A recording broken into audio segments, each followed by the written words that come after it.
եկեղեցու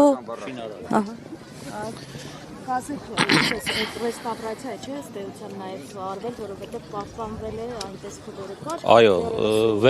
եկեղեցին որպես եկեղեցի ինքը վերանորոգվել է։ Եկեղեցին որպես եկեղեցի ինքը վերանորոգվել է, գոյություն ունեցել հիմնական միայն պատերը։ Այդտեղ QR կոդը կա, եթե QR կոդը խմում եք, իր պատմությունը գալիս է եկեղեցու։ Փորձ է արվել պահպանել հիմնական քարի էլեմենտները, որոնք եղել են հին եկեղեցու առանցքային քարերը,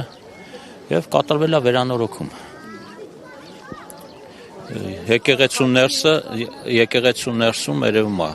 հին եւ նոր քար էլեմենտները, որոնք մաքսիմում պահպանվել են,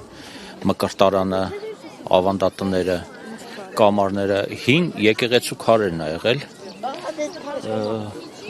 Զանգակատունը, տանիքը ամբողջովին, կարնիզը ամբողջովին նոր է վերանորոգվել։ Չէ, հինը չի եղել, հնից